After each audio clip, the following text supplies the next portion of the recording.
Sesaat lagi Anda akan menyaksikan Apa Kabar Indonesia Malam, didukung oleh Prenagen.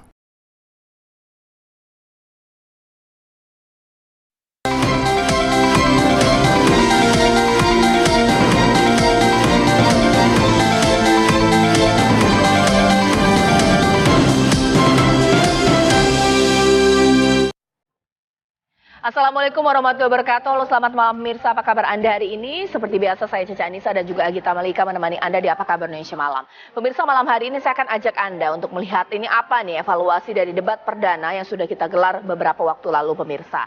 Apakah masing-masing calon presiden berhasil merebut suara yang dikatakan ini masih sangat bimbang atau istilahnya undecided voters pemirsa. Nanti kita akan tanyakan kepada masing-masing tim pemenangan. Kalau dari Agita. Ya, selain pembahasan soal evaluasi debat dan juga undecided voters, pemirsa, kami juga akan menghadirkan sejumlah berita kriminal dan juga informasi penting lainnya untuk Anda. Tetaplah bersama kami dan inilah Apa Kabar Indonesia Malam.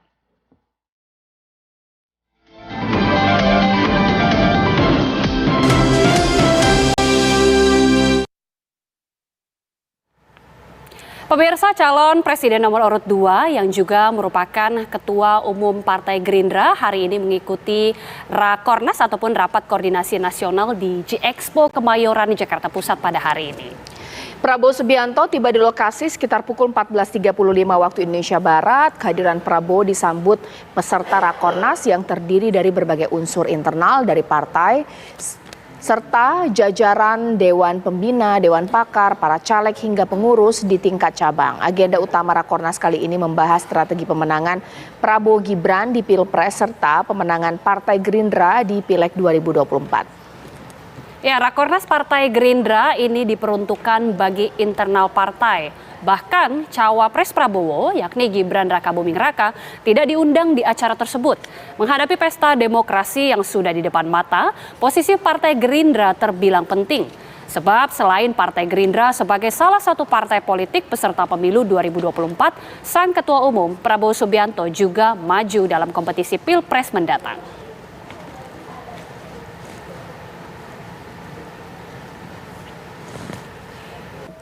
Selamat menunaikan ibadah sholat maghrib bagi Anda di wilayah DKI Jakarta dan sekitarnya. Kita lanjutkan Apa Kabar Indonesia Malam. Pemirsa, Sekjen Partai Demokrasi Indonesia PDIP yakni Hasto Kristianto memberikan statementnya mengenai dukungan atau yakin bahwa dukungan dari Presiden Joko Widodo kepada Ganjar Pranowo di Pilpres 2024. Ya, hal tersebut terbukti ketika gagasan Ganjar terkait KTP Sakti ini sejalan dengan instruksi Jokowi soal penggunaan KTP untuk mendapatkan pupuk bersubsidi. Ganjar, Pak Jokowi di belakang Pak Ganjar. Maka ketika Pak Ganjar di NTT, kemudian Pak Jokowi ke NTT, itu kan artinya rakyat melihat Pak Jokowi di belakang Pak Ganjar.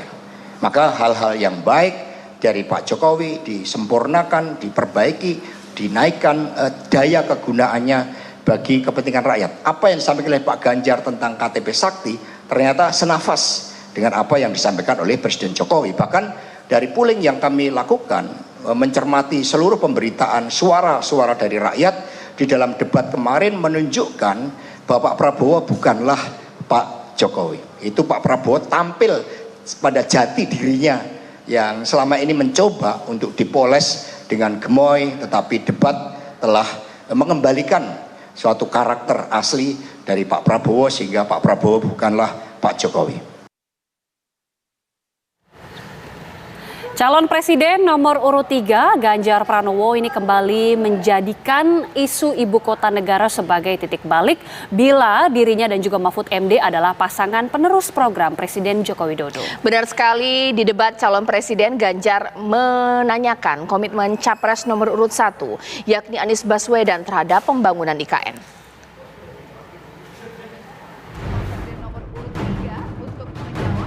Di panggung debat perdana, Ganjar Pranowo terlihat ingin menunjukkan bila dirinya adalah bagian penerus program Presiden Joko Widodo.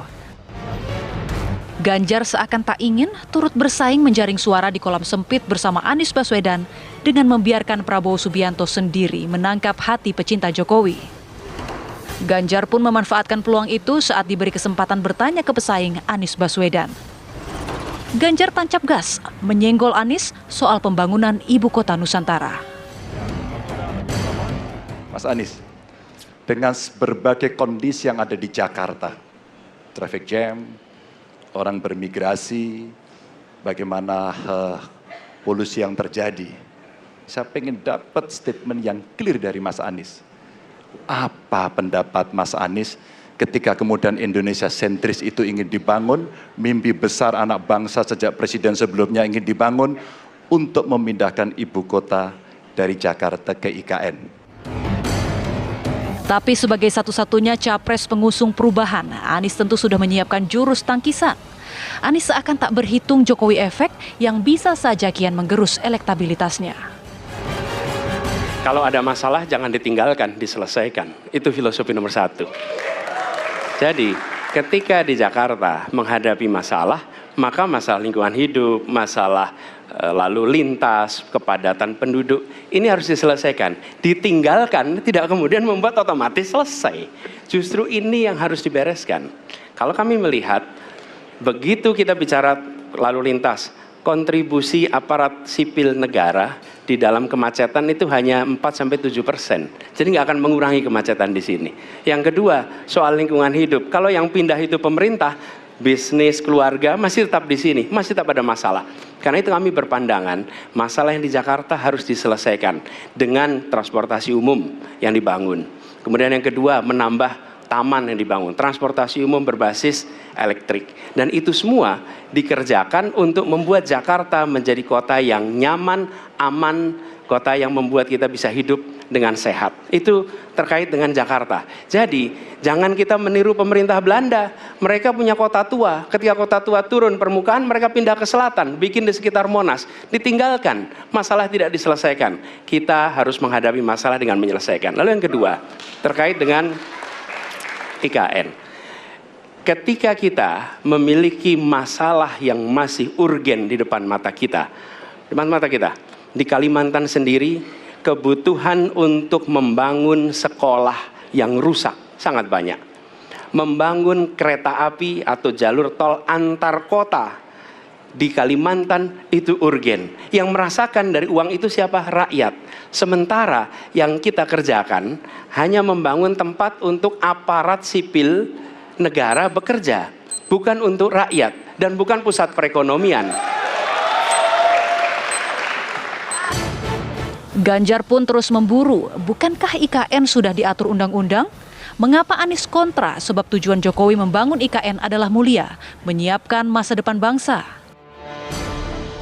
Apakah boleh saya simpulkan kalau begitu, Mas Anies dalam posisi yang oposisi terhadap beberapa kebijakan termasuk IKN, menolak IKN dilanjutkan? Inilah salah satu contoh produk hukum yang tidak melewati proses dialog publik yang lengkap. Sehingga dialognya sesudah jadi undang-undang. Dan ketika dialognya sudah undang-undang, siapapun yang kritis dianggap oposisi, siapapun yang pro dianggap pro pemerintah. Kenapa? Karena tidak ada proses pembahasan yang komprehensif yang memberikan ruang kepada publik. Ini negara hukum, bukan negara kekuasaan. Dalam negara hukum, berikan ruang kepada publik untuk membahas sebuah peraturan sebelum dia ditetapkan. Tapi ini nada-nadanya seperti negara kekuasaan, di mana penguasa menentukan hukum. Dan kemudian dari situ kita berdebat pro kon. Kami melihat ada kebutuhan-kebutuhan urgen yang dibangun untuk rakyat. Kalau hari ini kita belum bisa menyiapkan pupuk lengkap, tapi pada saat yang sama kita membangun sebuah istana untuk presiden, di mana rasa keadilan kita? Isu Ibu Kota Nusantara memang menjadi titik balik bagi Ganjar Mahfud untuk kembali menegaskan diri sebagai pasangan penerus pemerintahan Jokowi Ma'ruf. Setelah berpekan-pekan memberondongkan peluru kritik ke Jokowi, Ganjar Mahfud seolah kini tersadar bila tiada untung dari strateginya itu karena justru menjadikan performa terpuruk versi lembaga survei. Ada pergeseran pemilih di kolam ceruk pemilih yang puas pada kinerja Jokowi, itu ada pergeseran penguatan dari sebelumnya ke Ganjar, bahkan 4 bulan yang lalu itu Ganjar masih tinggi dari segmentasi ini, kemudian cross 2 bulan yang lalu, sebulan yang lalu sudah lebih unggul Prabowo Gibran, dan sekarang makin menjauh. di 47 ke Prabowo Gibran, kemudian hanya 30 ke Ganjar Mahfud. Ini salah satu menunjukkan faktor Jokowi itu mempengaruhi. Yang tidak puas itu menunjukkan bahwa kalau ternyata ketidakpuasannya itu tinggi, maka yang bisa tumbuh adalah elektabilitas Anies Baswedan. Itu satu. Yang kedua, itu bisa kami tanyakan juga meningkatnya siapa kandidat di antara tiga pasangan ini yang dianggap bisa melanjutkan pemimpinan Jokowi. Yang kedua adalah pertanyaan tentang yang bisa meneruskan program Jokowi hari ini dan seterusnya. Itu ada peningkatan. Jadi dianggap yang memiliki narasi keberlanjutan itu mengkristal ke pasangan Prabowo Gibran. Ya salah satunya faktor Gibran karena ada Jokowi Junior ini. Nah ini yang menyebabkan di kolam yang puas ini bergeser dari pemilih Ganjar ke pemilih Prabowo. Narasi melanjutkan program Jokowi kini pun kembali dirajut dengan bumbu menjadikan lebih baik dan cepat. Ya kami meyakini karena survei kan kita juga melihat ada operasi bansos, tetapi yang penting bagi Pak Ganjar dan Mahfud adalah bukan pada surveinya, tetapi bahwa berbagai upaya dilakukan oleh Pak Prabowo, tetapi hanya hasilnya 38%, artinya 62% publik menolak Pak Prabowo. Sehingga dalam situasional seperti ini ada opportunity yang sangat besar. Apalagi Pak Ganjar sudah melonsing KTP Sakti, di mana program untuk rakyat miskin, Kartu Indonesia Pintar, Indonesia Sehat, BLT, Bansos nanti tidak akan salah sasaran. Semua akan diintegrasikan menjadi satu kartu KTP Sakti. Ini yang hal yang sangat positif. Dengan kualitas debat yang tadi akan semakin mendorong undecided voters untuk berpihak Pak Ganjar. Tetapi ada satu lagi, yaitu unspoken voters, pemilih yang kemarin menyembunyikan pemilihannya karena ada yang diintimidasi. Lantas, adakah hasil dari strategi ini? Apakah Ganjar bisa menyusul Prabowo dengan kembali bersaing berebut pemilih Jokowi? Lalu bagaimana nasib Anies yang kian terang menjadi suara oposisi yang selalu pedas menyentil kebijakan dan program pemerintahan Jokowi? Tim TV One mengabarkan.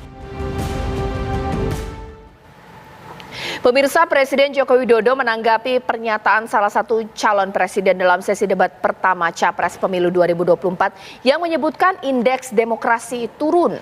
Ya, berikut tanggapan Presiden Joko Widodo selengkapnya. Ya, itu sebagai evaluasi.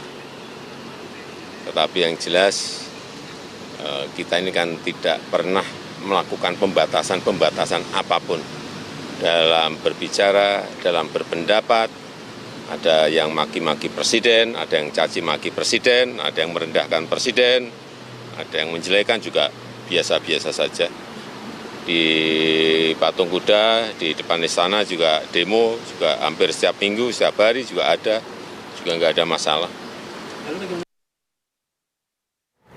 Ya, sesaat lagi Apa Kabar Indonesia Malam masih akan hadir bersama Caca Anissa untuk berdialog dengan sejumlah narasumber. Betul sekali Agita dan juga pemirsa, kita akan melihat ini apa yang sudah dilakukan oleh masing-masing capres memberikan performa terbaik dalam debat perdana pemirsa. Mampukah mereka meraih suara pemilih yang masih bimbang atau istilahnya undecided voters? Sesaat lagi.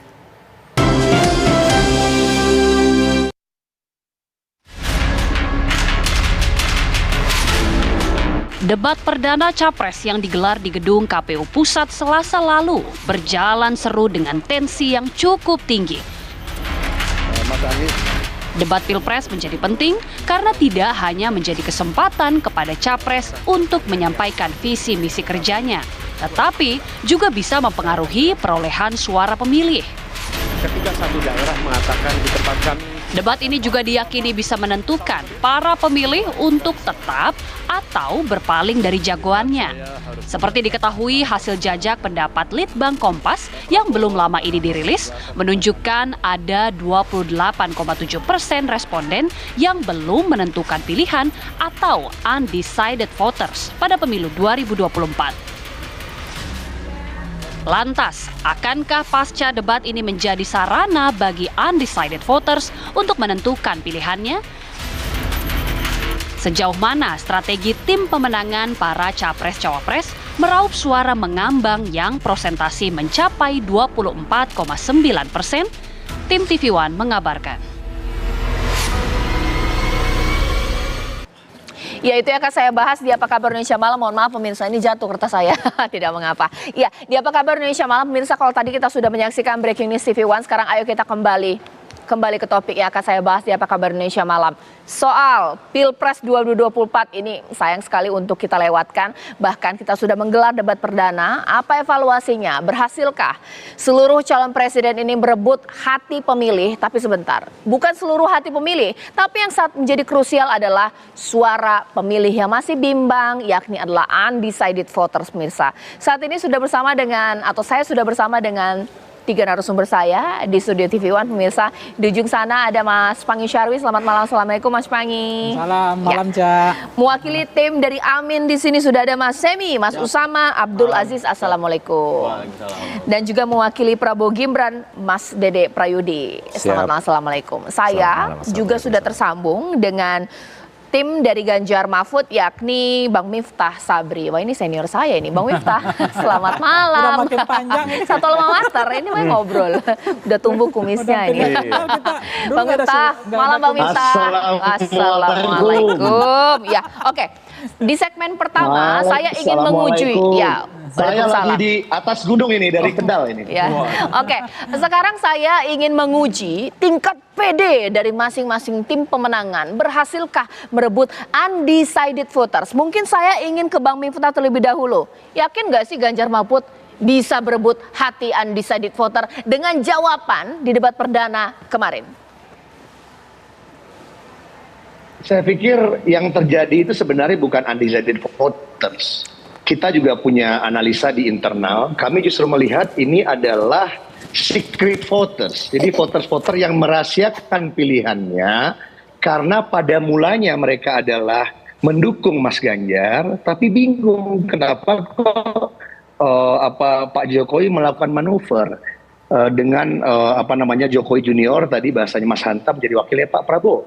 Tapi setelah berjalannya waktu, kita baru mengerti bahwa itu adalah bentuk kewaliannya Pak Jokowi. Karena Pak Jokowi itu ingin program-program yang sudah dia laksanakan dengan baik ini dilanjutkan. Dan kami meyakini bahwa pasangan Ganjar Mahfud adalah pasangan keberlanjutan. Kami juga meyakini bahwa ini adalah pilpres keberlanjutan, bukan pilpres perubahan. Maka dari itu, setelah kita meyakinkan kepada voters bahwa Mas Ganjar dan Pak Mahfud juga akan melanjutkan program pemerintahan Pak Jokowi, bahwa Mas Ganjar dan Pak Mahfud lah yang paling Jokowi banget, paling merakyat, datang dari rakyat, satset, responsif. Jadi besarnya dukungan ke Jokowi yang tinggi itu adalah karena karakteristik itu kita lihat ada di gaya leadership Mas Ganjar yang mengerti maunya rakyat dan mendengar apa kehendak rakyat dan melaksanakan itu dengan responsif. Sehingga dengan kita tampil sekarang ini, saya pikir melalui TV One ini juga kita sampaikan, tidak usah khawatir bahwa Mas Ganjar juga adalah kandidat keberlanjutan. Tinggal pilih. Senang yang mana? Kalau mau melanjutkan senang Mas Ganjar, pilih Mas Ganjar. Kalau senang Pak Prabowo, silakan pilih Pak Prabowo. Begitu. Sebutannya memang banyak, pemirsa, ya, undecided voters, swing voters, side voters, apapun itu, voters ini angkanya belum bisa diprediksi berapa, tapi banyak analisis angkanya cukup besar, pemirsa, dan belum menentukan pilihan ini ke nomor 1, 2, atau 3. Tadi dari tim Ganjar Mahfud mengatakan, woi pede, karena kita adalah miniatur atau mininya, cloningnya dari Pak Jokowi, ya gitu. Seperti itu. Mungkin saya ke Amin dulu ini. Nah, ini udah pasti nggak cloningnya Pak Jokowi ya. Tapi pede nggak bisa merebut suara swing voter dari debat perdana kemarin, jawaban Pak Anies? Ya, kalau dari secara positioning kami jelas bahwa kami adalah akan membawa perubahan dari pemerintahan yang hari ini ada. Dan tadi juga kalau Bang Miftah, Bang Dede mungkin nanti kan ingin berbicara keberlanjutan. Kami memang ada di bagian yang berbeda di situ. Nah, dengan berbagai berbeda ini adalah bisa menunjukkan bahwa kami akan bisa meraih undecided voters ini yang nantinya memang akan menentukan pilihan. Mereka akan menilai apakah hari ini perlu dilanjutkan atau memang ada butuh perubahan, perbaikan dan perbaikan lain lagi. Nah, ini memang menjadi unggulan kami. Lalu yang kedua juga dari hasil survei yang sekarang ada dari Amin sudah berangkat naik nih. Sudah mulai melewati paslon nomor 3. Ini juga menjadi bukti. Dan nanti kita bisa lihat setelah debat kemarin dengan performa terbaiknya, Mas Anies memberikan performa terbaik pada saat debat, orang juga bisa melihat, publik bisa melihat siapa yang bisa memenangkan dan siapa yang bisa meyakinkan. Dari sana kita bisa lihat nanti bahwa undecided voters ini kemungkinan besar bisa akan tertariknya ke Anies Baswedan dan Caimin. Oke, kalau dari Mas Dede gimana? Bisa tidak berebut suara swing voters ini ke kubunya nomor 2? Sangat yakin sekali ya. Sangat yakin sekali. Jadi kalau kita berbicara soal undecided voters ini kan sebenarnya sayang ya waktu itu surveinya itu tidak membreakdown latar belakang karakteristik mereka-mereka yang undecided. Cuman kami berasumsi bahwa mereka yang undecided voters ini adalah mereka-mereka yang pemilih-pemilih rasional. Ya. Nah kalau kita berbicara pemilih rasional, kita dihadapkan sama dua karakteristik pemilih. Ya. Yang pertama itu adalah mereka-mereka yang kritis, mereka-mereka yang mau menjatuhkan pilihan setelah asupan gizi informasinya itu tercukupi. Gitu, itu yang pertama yang kritis. Lalu yang kedua adalah yang apolitis. Nah ini yang agak ngeri-ngeri sedap karena mereka merasa hiruk pikuk politik di kancah politik Indonesia saat ini nggak bersentuhan sama kulit mereka. Jadi pendekatannya itu harus dengan bahasa mereka ya, bahasa musik ya, bahasa fashion ya, olahraga, lalu juga kampanye-kampanye positif karena mereka merasa bahwa ketika para politisi ini suka ribut-ribut, gontok-gontokan ya, mereka merasa bahwa ributnya para politisi ini bukan buat mereka, gitu. Tapi untuk kepentingan si para politisi itu sendiri. Nah, itulah dia apa yang menjadi keyakinan kami, gitu ya. Yaitu ya tadi itu gaya komunikasinya kami juga sudah pas kami nilai ya. Lalu juga pemilih-pemilih kritis ini biasanya adalah mereka-mereka yang usianya cenderung lebih muda ya. Mereka punya concern dengan digitalisasi, mereka punya concern dengan job creation, mereka juga punya concern dengan climate change dan itu semua sudah kami address di Asta Cita kami yang 8 poin itu. Oke, sekarang saya mau ke Mas Pangi. Di 2019 ada yang mengatakan bahwa pemilih swing voters ini bisa 30%. Kalau di 2024 sekiranya berapa ya menurut prediksi dari Mas Pangi? Iya, kalau data kita Voxpol kemarin itu angkanya masih 40% yang belum mantap. Sama ya berarti ya? Belum mantap 2019 ya. Artinya kemungkinan dia tuh bukan mantap pilih, artinya bukan strong voters, tapi yang mengayun. Galau dan bimbang dan galau. Nah, itu betul bahwa memang pemilih yang rasional. Ya, nah ini kalau saya katakan Mbak yang kedua gini Cak, pemilih undecided itu sebenarnya pemilih yang berbahaya sebetulnya. Berbahaya untuk bisa mengubah peta politik. Jangan salah, kemudian lembaga survei nggak boleh disalahkan. Antara hasil per hari ini dengan hasil hari H pemilihan itu bisa beda. Itu bukan hanya soal karena metodologi, bukan karena soal kapan data itu diambil, tapi itu juga dipengaruhi oleh undecided tadi. Dan mereka memang silent majority yang sengaja diam dan memang orang-orang yang kritis, yang rasional, yang memilih penuh dengan kehati-hatian. Mereka mencermati betul rekam jejaknya, programnya, visi misinya, kemudian kompetensi, kapasitas itu dibaca betul. Bahkan mereka juga melihat bagaimana di situ ada juga sebagian Mas Dedek pemilih yang psikologis, memilih betul-betul karena preferensi karakternya. Misalnya dia santun, dia berwawasan luas, dia tegas, dia cerdas, itu dilihat. Nah, itu yang tadi kita punya data sebetulnya. Undecided itu juga besar di Gen Z dan milenial, itu hampir 28%. Di samping itu, dia di undecided itu juga besar pemilih-pemilih perkotaan. Itu karakternya. Di samping itu, memang pemilih undecided juga sebenarnya bisa di breakdown provinsi mana yang paling tinggi undecidednya. Apa yang ditunggu oleh Dewa Elektoral ini, yang menjadi penentu ini? Bisa 9%, tapi Kompas kan mengeluarkan 20%. Sebenarnya undecided itu bisa kempes, masih makin berkurang kalau sudah selesai kampanye, sudah selesai debat, atau sudah selesai finishing task seperti pemberian uang dan barang, atau juga mereka bisa kempes ketika hari hanya makin berkurang. Termasuk sebenarnya kertas suara hari ini yang sudah ada simulasi kertas suara, sudah ada nama, sudah ada tanda gambar, itu sebenarnya sudah membuat imajinasi. Makanya kalau survei kita Agus kemarin, Cak, 2 Agus kemarin, itu undecided masih misalnya angka 15% kalau kemarin ya. Nah sekarang misalnya sudah hampir 9%, tapi yang membuat Dewa Elektoral ini tidak mau membuka dan tidak mau jujur, itu yang saya katakan. Mereka penuh misteri dan mereka betul-betul tidak mau terlalu terburu-buru. Bahkan hari ini mereka yang sudah pilih, Cak, bisa diberubah lagi. Swing voters 40% dan masing-masing tim pemenangan sepakat mereka percaya diri bisa berebut angka sebesar itu. Swing voters sama dengan pemilih rasional. Tapi ada yang mengatakan bahwa pemilih rasional paling alergi dengan janji-janji politik yang tidak rasional. Nah, jualan mereka rasional nggak ya? Sesaat lagi di Apa Kabar Indonesia Malam.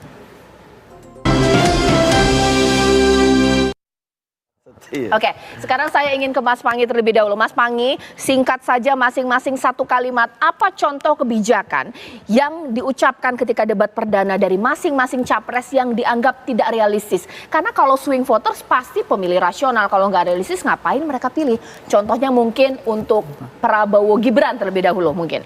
Apa? Iya, yang nggak realistis ya? Ya itu bicara tentang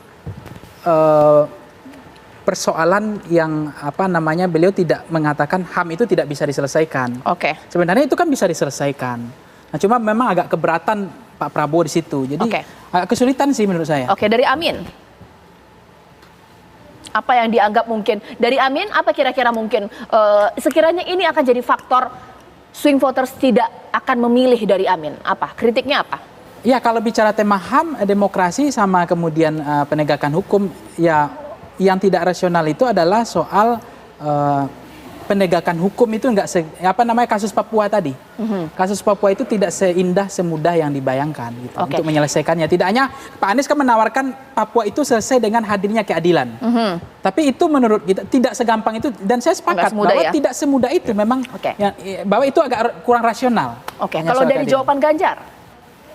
Ya, yang tidak mungkin, yang agak sulit adalah soal Nusa Kambangan ini. Apakah betul memang perampasan aset? Itu kan challenge bahwa tolong dong, ternyata PDIP sendiri sampai sekarang tidak ACC, tidak setuju juga. Maksudnya deadlock ini. Kalau memang serius, partai PDIP sendiri harusnya mendukung dong perampasan aset supaya koruptor itu dimiskinkan. Nah, dipindahkan ke Sukamiskin, tapi nggak realistis. Buktinya PDIP hari ini tidak mau. Nah, sekarang saya ke Bang Miftah terlebih dahulu. Bang, kalau tadi PD, tapi dari jawaban bahkan juga janji-janji dalam debat yang diungkapkan oleh Pak Ganjar ini juga dianggap, apakah kemudian swing voters ini mau milih agak nggak realistis soal perampasan aset? Seperti apa Bang Miftah? Ulang lagi. Bang, terputus ya, nanti saya tanyakan, saya perbaiki dulu komunikasi. Mungkin saya ke Mas Dede dulu. Soal HAM ini, soal HAM yang dikatakan ini tidak bisa diselesaikan. Ya, bukan tidak bisa diselesaikan, tapi kan penyelesaian itu ada dua jalur. Yang pertama adalah yudisial, yang kedua adalah non-yudisial. Nah, terkait dengan yang yudisial, ini memang membutuhkan waktu yang cukup lama lah, kurang lebih seperti itu ya.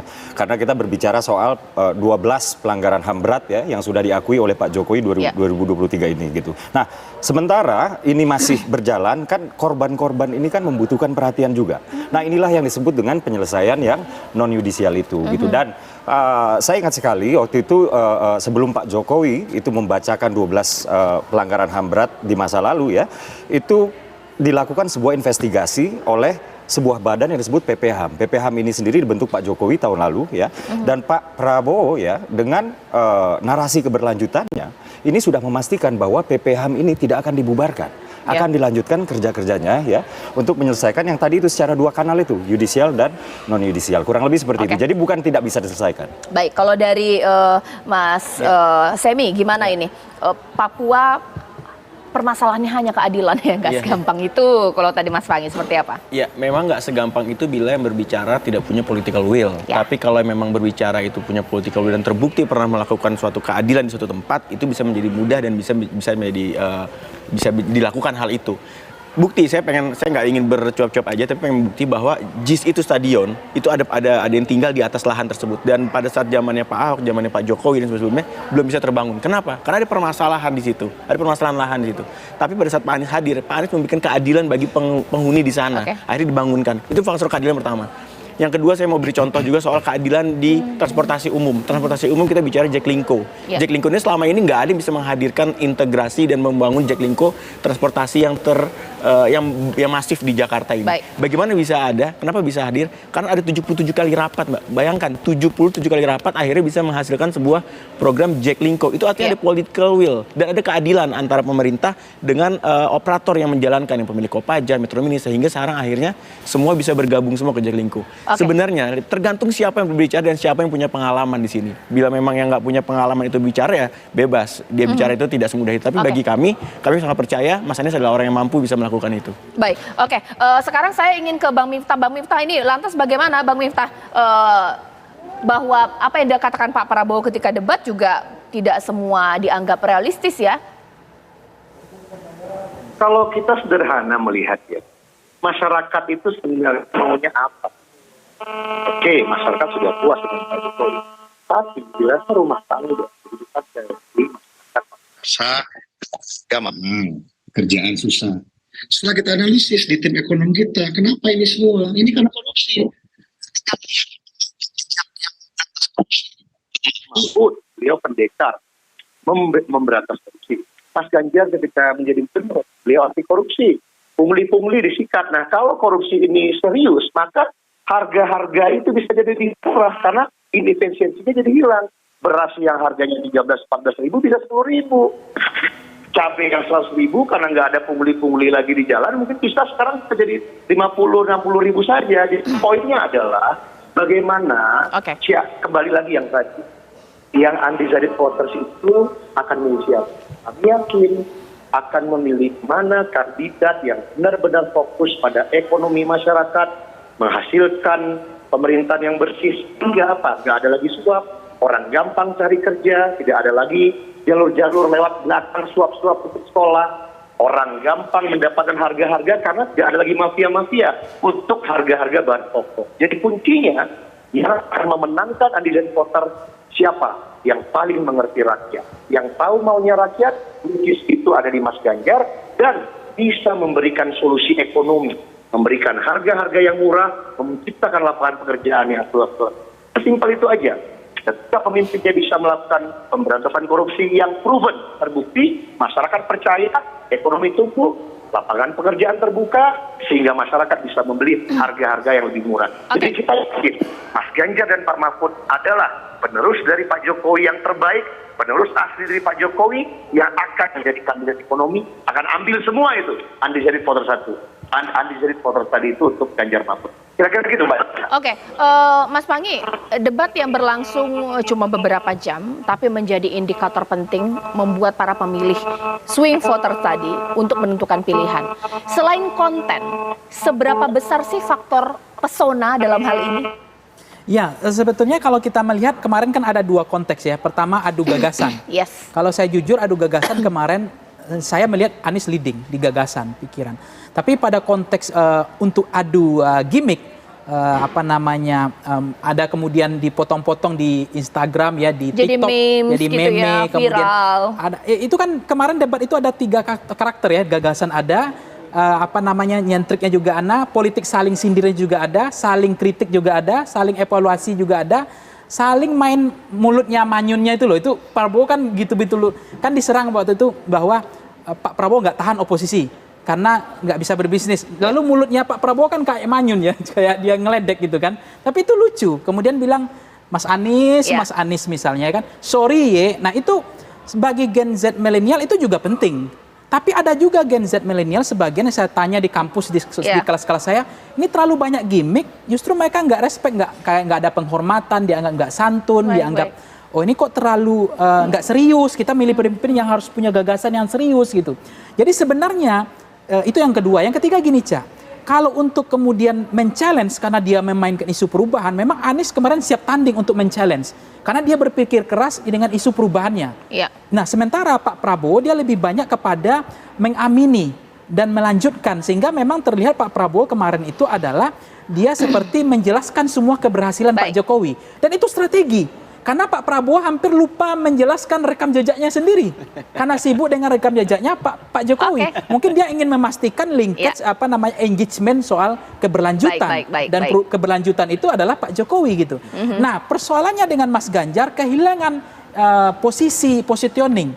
Di perubahan agak sulit, di keberlanjutan agak sulit. Sehingga di percakapan di digital media platform dia tidak terlalu besar percakapannya, tapi sentimennya dia positif. Kemudian Anies, nah agak lebih banyak sentimennya ke Pak Prabowo sebetulnya. Tapi Pak Prabowo kemarin sebetulnya, mohon maaf ya, dari format debat kita kemarin, ini hanya menjadi bagus kemarin karena memang kemampuan kontemplasi calon itu sendiri. Kalau kemarin tidak ada gimmick, nggak ada guyonan, nggak ada politik saling sindir, nggak ada saling serang, itu asik loh. Kemudian ada pertanyaan bebas, ada tarung bebas, bertanya sendiri, menjawab sendiri. Sehingga di diskusi kita, debat kita hidup. Kalau enggak kemarin itu debat kita itu mati, kering. Karena memang formatnya tidak ada problem serius dalam format debat kita kemarin gitu. Panelisnya banyak, nggak bisa bertanya. Berdasarkan jawaban itu nanti saya akan tanyakan ke masing-masing 3 tim pemenangan bahwa secara gagasan paling berkualitas, tapi ya isunya kemudian tenggelam saja, nggak jadi perbincangan karena nggak viral.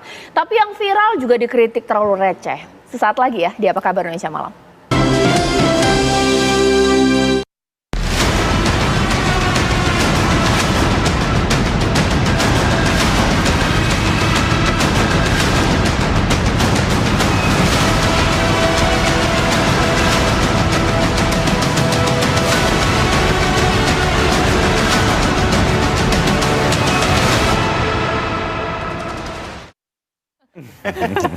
Kembali di Apa Kabar Indonesia Malam, tadi sudah dijelaskan bahwa macam-macam strateginya buat gimmick, tapi juga ada yang menjual retorika atau juga jawaban-jawaban yang berkualitas. Mungkin saya ingin ke Mas Hemi terlebih dahulu. Dianggap Pak Anies ini ya kalau soal jawaban ya karena dosen ya ini pasti paling unggul. Itu dikatakan oleh Mas Panggi. Tapi nggak viral. Ini bagaimana?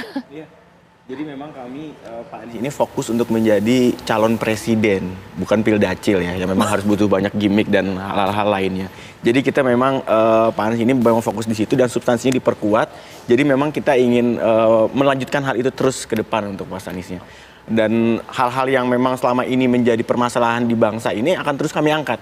Salah satunya juga termasuk seperti pilot Susi Air yang harusnya oleh Kemenhan bisa diungkap tuh. Sampai sekarang masih belum bisa juga diungkap. Kemana itu larinya pilot Susi Air? Kalau hanya satu pilot di Papua belum bisa diselesaikan oleh seorang Kemenhan atau jajaran lainnya, bagaimana kita menyelesaikan masalah yang besar-besar, Pak? Jadi memang ini akan terus kami ungkap, akan kami terus angkat, dan kami akan terus ingin menghadirkan keadilan di Republik ini. Oke, bagaimana Mas Dede? Ini buat pilih presiden, bukan pildacil. Iya, realita politik itu ketika kita menyampaikan atau ketika kita berkomunikasi, itu harus ada dua hal yang baik. Yang pertama itu adalah substansinya atau esensinya, ya. Lalu yang kedua adalah sensasinya, ya. Sensasi ini adalah bingkisnya, gitu. Nah, kalau misalnya si substansi ini tanpa sensasi, ini hanya akan menjadi seperti di percakapan di kelas-kelas akademik. Oke, kalau misalnya antara dosen dan mahasiswa tersebut memang diwajibkan untuk mendengarkan si dosen. Yeah. Tapi kalau public speaking, ya, orang nggak diwajibkan untuk substansi, ini juga nggak benar. Gitu ya. Tapi semuanya melakukan itu kok, Mbak. Misalnya Pak Ganjar yang lari-lari kan, kemudian Pak Anies dan Caimin yang suka selepet-selepet sarung ya. Nah, ketika ketika bagaimana kami ya menyampaikan substansinya ini dengan kemasan yang betul-betul menarik dengan bahasa mereka-mereka yang di Gen Z milenial. Ketika kami berhasil ya ini kan bukan salah kami. Oke, sekarang saya ke Bang Miftah. Baru saja dialog beberapa hari yang lalu, saya membahas fokus ketika head to head lah istilahnya ya, antara Anies dan juga Prabowo. Sempat ada yang mengatakan debat perdana kemarin orang sedikit melupakan dari Pak Ganjar karena head to head dua pihak ini. Ini bagaimana kemudian? Sementara kita tahu nggak viral ini, nggak jadi perbincangan. Seperti apa Bang Mif? Tapi kan kenyataannya pemeringkat yang bisa kita percaya mengatakan bahwa yang paling tinggi sentimen positifnya adalah Mas Ganjar. Itu kita lihat dari drone emprit misalnya. Begini, kalau kami kan cukup pengalaman juga ya, ikut terlibat dalam debat-debat capres dan pilgub DKI dulu. Gitu. Kita kan melihat data bahwa masyarakat itu melihat debat itu cuma 20% yang pakai rasional. 80% itu pakai roso. Masyarakat nggak bisa dibohongin. Lihat mimik muka, intonasi. Yang dilihat itu, kalau kita ini kan pada umumnya spokesperson ini nampak pintar ini dengan argumen-argumen. Masyarakat nggak perlu argumen kita. Masyarakat tuh nggak bisa dibohongin. Dia lihat mana yang paling genuine, paling mengerti maunya mereka, bisa mengatasi masalah mereka. Dan kita melihat dari sentimen positif oleh pemeringkat yang independen itu memperlihat bahwa Mas Ganjar paling tinggi. Dan yang kedua, justru bagus. Mas Ganjar jadi tersuai itu. Agak-agak Anthony Gideon dia. Dua orang berantem, dia bisa lewat kalau bahasa kitanya. Jadi yang lain itu sibuk. Dan kita lihat kan, beredar kan itu. Di TikTok itu, Mas Sule itu kan. Jadi dua berantem, dia sibuk. Karena masyarakat tuh nggak suka ngelihat pemimpin yang saling panas-panasan. Jadi saya pikir, masyarakat itu tidak bisa dibohongi. Dan panggung debat menurut saya adalah seperti akuarium. Itu benar-benar kelihatan. Mana yang ikan piranha, mana yang ikan koi, mana yang ikan mujair. Nah kita lihat, mana yang ikan koi yang indah itu, saya pikir itu ada di Mas Ganjar dan Pak Mahfud. Mas Panggi singkat. Strategi atau pola yang sudah dilakukan di debat perdana dan beberapa periode setelah debat, ini akan dilakukan untuk debat kedua sampai dengan kelima dan juga pasca debat, ataukah mungkin ada crossing strategi? Lihat contoh ini lawan pakai strategi ini, besok aku bikin gimmick atau besok jualan konten seperti apa? Ya, saya pasti mereka akan, Pak Prabowo kemungkinan kan ada kemungkinan belak-belakan apa adanya aja, nggak mau juga agak serius kan, karena agak serius kan tendensi temperamental itu kan juga terganggu kalau terlalu serius. Nah, misalnya Pak Anies apa akan karena kurang gimmick kemarin akan bermain gimmick atau fokus ke gagasan saja besok. Atau Mas Ganjar dia memainkan laut yang teduh. Jadi supaya emak-emak tuh senang kan. Jadi tidak terlalu menyerang, tidak juga menyindir. Jadi cuma memang saya pikir mereka itu nggak akan mau misalnya contohnya Pak Prabowo joget, apakah Anies mau berjoget? Kan nggak mau. Artinya gini, Cak, nggak mungkin mereka akan ikut-ikutan. Jadi mereka punya distingsi, punya diferensiasi sendiri, punya cara tersendiri. Jadi kalau debat besok, mereka akan genuine dengan gaya mereka, dengan retorika. Misalnya tadi bilang retorika debat. Satu sisi saya agak terganggu bahwa Anies pintar kata-kata atau ngomong. Sebenarnya juga rekam jejak itu bukan kata-kata, bukan diksi, bukan retorika. Itu kan tanding rekam jejak apa yang sudah dilakukan kan. Nah itu artinya debat memang berretorika, tentu dia harus menyampaikan gagasan, pikiran. Nah seperti misalnya Pak Prabowo dianggap memang harus bisa seperti agak humanis, nggak mungkin karena beliau latar belakang backgroundnya kan militer, memang agak keras. Nah Mas Ganjar hari ini juga dihadapkan dengan kondisi bagaimana beliau juga meyakini bahwa oh saya ini beda juga, saya nggak akan mau seperti Pak Prabowo, saya nggak akan mau seperti Anies.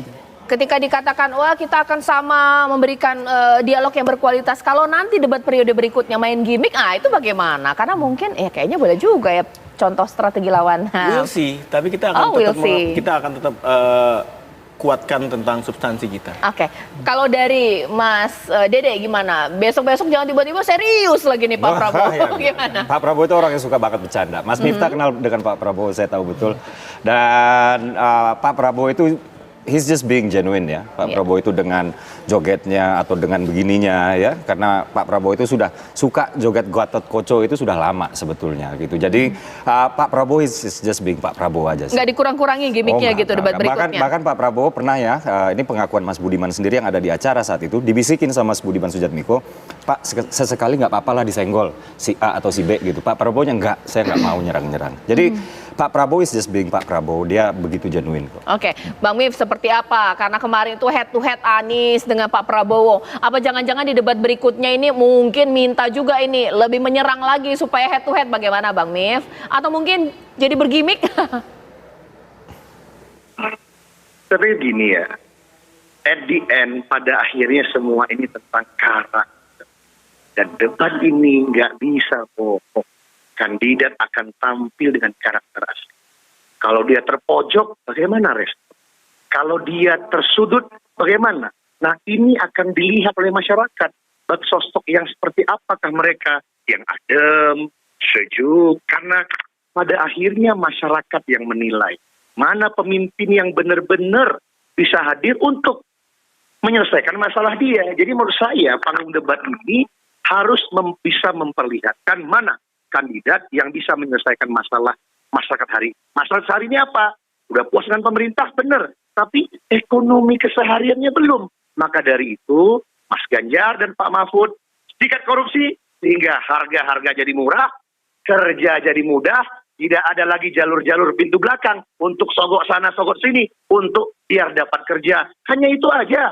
Kerja yang mudah, harga-harga yang murah, dan Mas Ganjar, Pak Mahfud sudah terbukti. Mas Yugi juga paling kenal Mas Ganjar. Sat-sat, tahu maunya rakyat, turun ke bawah, sikat pungli. Untuk apa? Supaya masyarakat dapat harga-harga yang murah, pekerjaan yang mudah. Kira-kira begitu, Mbak. Bang Mif terima kasih, Mas Dede terima kasih, Mas Emil terima kasih. Tapi yang kemarin dikeroyok, yang cenderung Pak Prabowo itu dikeroyok oleh Anies dan Ganjar, itu yang saya kesan tapi kemarin. Tapi kita kan nggak tahu nanti debat berikutnya ini bagaimana saling keroyok atau tidak ada mengeroyok. Karena wapres kan berikutnya kan. Iya. Baik, terima kasih saya ucapkan kepada seluruh narasumber saya. Kita tunggu saja ini periode berikutnya atau debat kedua ini seperti apa performanya, strategi seperti apa pemirsa, bahkan juga masih ada waktu kampanye di beberapa hari sebelum debat kedua. Sesaat lagi nanti rekan saya Agita akan menginformasikan apa ini Agita, ada apa kita sesaat lagi. Ya, sesaat lagi Caca Anissa dan juga pemirsa kita akan menginformasikan mengenai informasi terkait seorang suami istri yang nekat melakukan aksi bakar diri dengan mengajak istri di Jalan Kamal Raya Kalideres, Jakarta Barat. Naasnya saat kejadian pemirsa, sang mertua yang tengah terserang stroke justru ikut menjadi korban. Sesaat lagi tetaplah bersama kami. Pemirsa, sebuah rumah di pemukiman padat penduduk yang berada di Teras Boyolali, Jawa Tengah ludes terbakar dan belum diketahui akibat kebakaran tersebut. Api padam setelah 3 unit mobil damkar dari Pemkab Boyolali dikerahkan.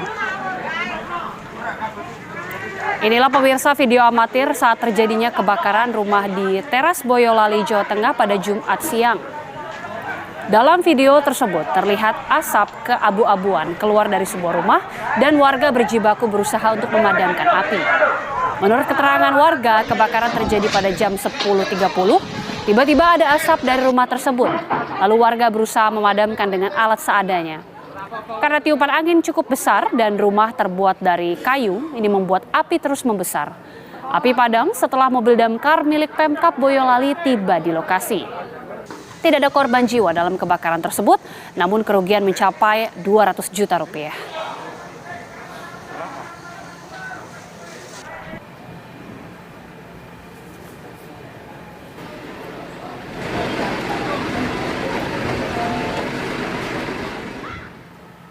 Seorang suami nekat melakukan aksi bakar diri dengan mengajak istri di Jalan Kamal Raya, Kalideres, Jakarta Barat. Nahasnya, saat kejadian, sang mertua yang tengah terserang stroke justru ikut menjadi korban hingga meninggal dunia.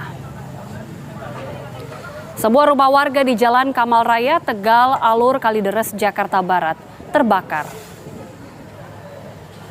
Sejumlah petugas pemadam kebakaran yang tiba di lokasi berupaya melokalisir api guna mencegah terjadinya perambatan yang lebih meluas.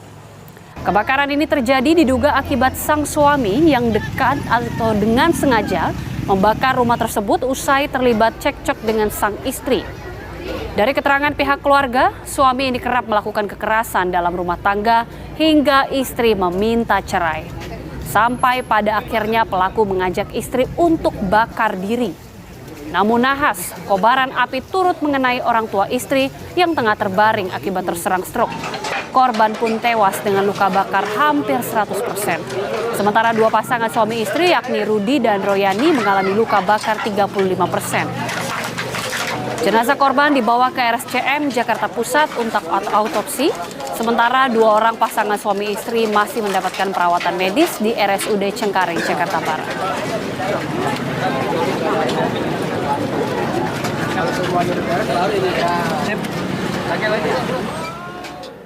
Berikutnya pemirsa, pasangan calon pengantin di Palembang, Sumatera Selatan diserang membabi buta dengan senjata tajam.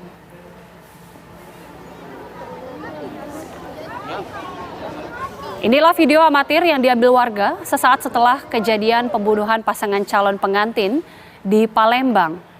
Saat kejadian, kedua korban yang berencana melangsungkan pernikahan pada bulan ini sedang berjalan bersama di TKP. Tidak sengaja bertemu dengan seorang pria yang diduga mantan pacar dari calon pengantin wanita.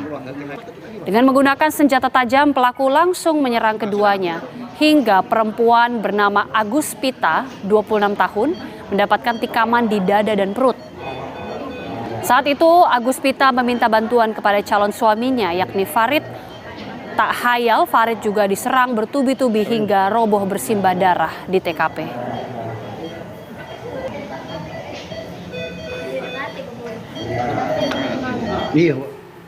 Jenazah perempuan ditemukan di balkon lantai 4 gedung Vkom Universitas Brawijaya, Malang, Jawa Timur. Diduga korban terjatuh dari lantai 12. Jenazah tersebut ditemukan oleh mahasiswa yang sedang beraktivitas di balkon lantai 4 gedung Fakultas Ilmu Komputer Universitas Brawijaya, Malang pada Kamis siang. Mendapatkan laporan tersebut, pihak kampus segera menghubungi pihak berwenang terkait penanganan musibah ini. Petugas yang datang langsung melakukan olah TKP di lokasi kejadian. Jenazah berhasil dievakuasi dan juga langsung dibawa ke rumah sakit terdekat. Pihak kampus ini juga membenarkan adanya peristiwa tersebut. Namun hingga kini pihaknya mengaku belum mendapatkan keterangan resmi.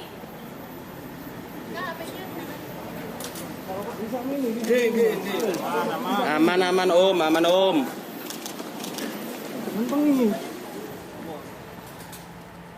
Bagaimana perkembangan dari kasus ini, pemirsa? Kita akan langsung tanyakan kepada AKP Anton Widodo selaku Kapolsek Lowokwaru, Kota Malang. Selamat malam, Pak Kapolsek. Iya, Pak Kapolsek, suaranya masih belum terdengar, Pak. Halo, selamat malam, Mbak Mita. Baik, sudah terdengar sekarang. Pak, bagaimana kemudian perkembangan dari kasus ini? Apakah sudah diketahui apa penyebab dari mahasiswa tersebut bisa tewas dan terjatuh? Baik, kami sampaikan kronologisnya, Mbak.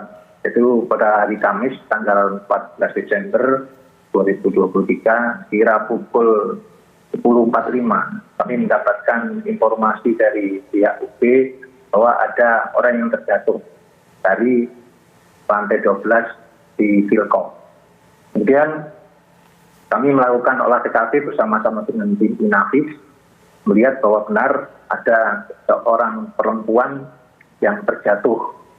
Kemudian kita melihat kondisi korban, dan pada saat itu korban tidak membawa identitas sama sekali, baik KTP maupun kartu mahasiswa. Setelah kita melakukan scientific investigation, kemudian ketemu identitas orang tersebut, di mana kita lakukan konfirmasi ke pihak UB dan didapatkan data bahwa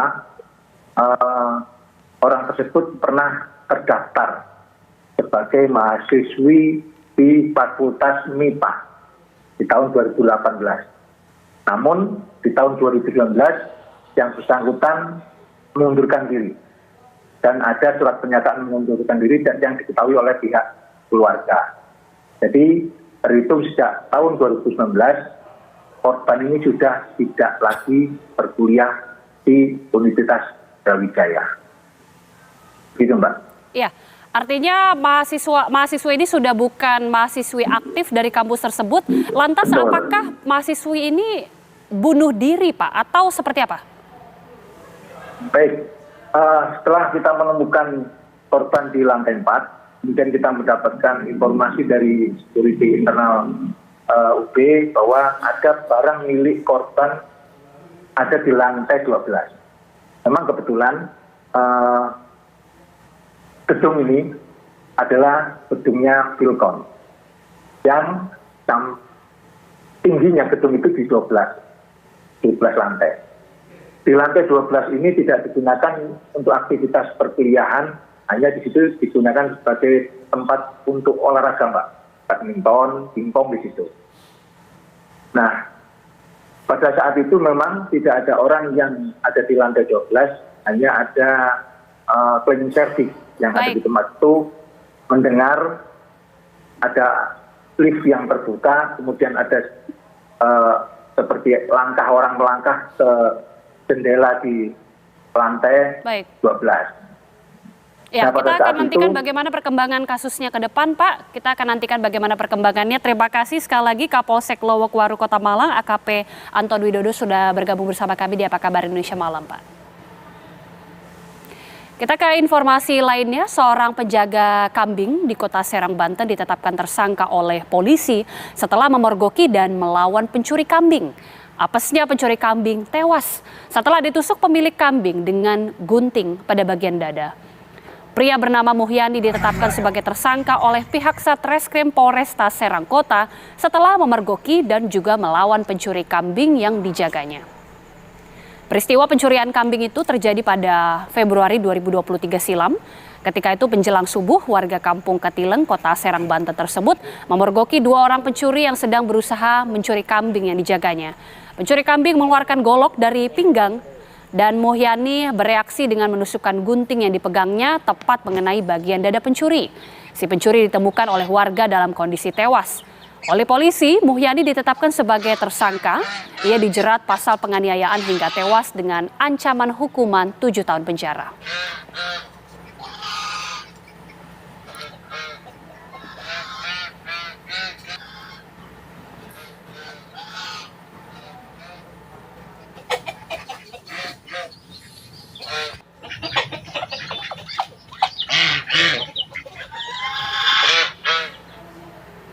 Untuk lebih jelasnya pemirsa, kita akan perbarui langsung bersama dengan Kombes Pol Sofwan Hermanto selaku Kapolresta Serang Kota. Pak Kapolres, selamat malam. Selamat malam, Mbak Gita. Pak, hingga saat ini seperti apa status dari penjaga kambing tersebut? Apakah memang masih sebagai tersangka sekalipun memang karena melawan atau mempertahankan diri, Pak? Saat ini status dari Saudara M, kami telah berkoordinasi dengan kejaksaan, sudah ditangguhkan dan tidak dilakukan penahanan, karena selama proses di kepolisian, sejak ditetapkan tersangka, kami tidak melakukan penahanan. Kami melihat dari sisi kemanusiaan, karena dari peristiwa yang 2 laporan kami tangani. Demikian berita. Baik, pada saat kejadian Februari 2023, pada saat itu apa alasan dari penjaga kambing ini ditetapkan sebagai tersangka, Pak? Izinkan Mbak Gita, mungkin saya akan sedikit menyampaikan. Pada tanggal 24 Februari 2023, kami menerima 2 laporan polisi. Yang pertama, laporan tentang penemuan mayat, dan yang kedua, laporan tentang percobaan pencurian kambing. Dari 2 laporan tersebut, selanjutnya kami melakukan penyelidikan secara bersama-sama, dan 2 laporan tersebut ternyata ditemukan peristiwa pidana. Karena 2 laporan ini saling terkait, sehingga kami mengutamakan proses laporan percobaan pencurian kambing yang dilakukan oleh Saudara P dan Saudara W, karena Saudara P dan Saudara W mempunyai mens rea dan niat untuk melakukan pencurian kambing. Dan saat ini sudah kami limpahkan ke kejaksaan dan sudah vonis putus 1 tahun penjara.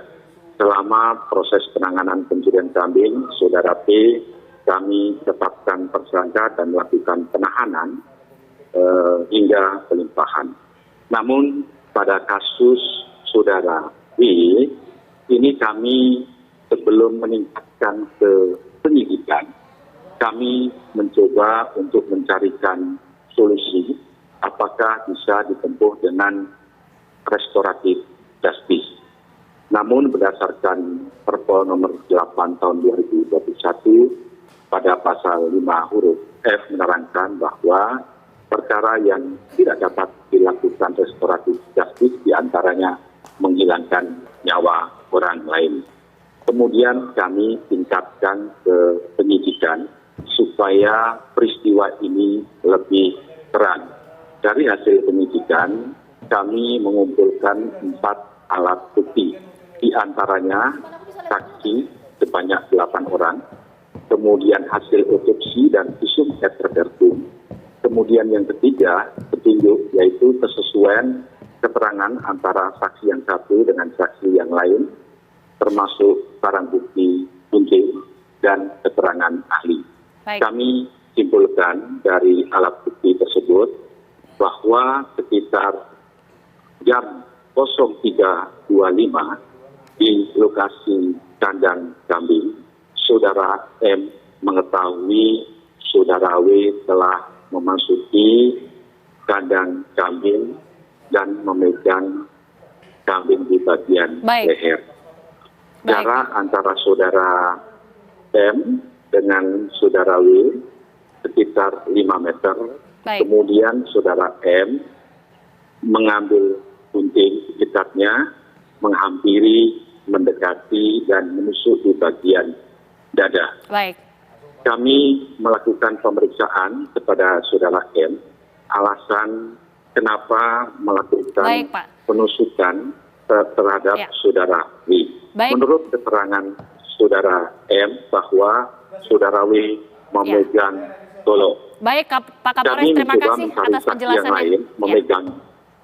Baik, Pak. Kami sudah tangkap. Terima kasih, Pak, atas penjelasan selengkapnya. Dan dari Kapolresta Serang Kota, Kombes Pol Sofwan Hermanto sudah bergabung bersama kami di Apa Kabar Indonesia Malam. Terima kasih atas waktunya, Pak. Dan pemirsa, informasi tadi juga sekaligus menutup perjumpaan kita di Apa Kabar Indonesia Malam bersama saya dan juga Caca Anissa. Ya benar sekali ya Gita, tampaknya kita harus menutup Apa Kabar Indonesia Malam. Saya Caca Anissa. Dan saya Gita Mahlika mengucapkan terima kasih atas kebersamaan Anda di Apa Kabar Indonesia Malam. Selamat malam.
Sebelum beraktivitas, jangan lupa persiapkan seluruh peralatan yang perlu dibawa. Salah satunya air mineral untuk memenuhi kecukupan cairan tubuh untuk dapat menjaga produktivitas kita. Di setiap perjalanan ke kantor, aku nggak pernah lupa air mineral di dalam tas aku. Dengan kemasan terproteksi seperti ini, aku nggak usah khawatir karena ini higienis dan bebas dari pemalsuan.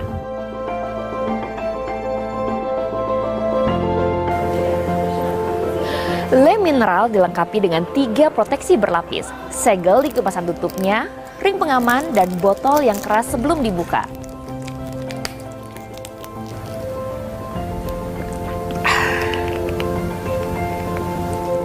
Le Mineral rasanya lebih segar karena mengandung mineral esensial, jadi jangan lupa minum Le Mineral setiap hari.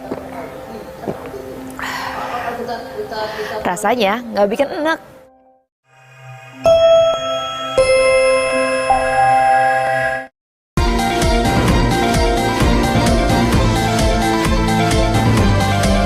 Baru saja menyaksikan Apa Kabar Indonesia Malam, didukung oleh Morinaga, Mori Grow.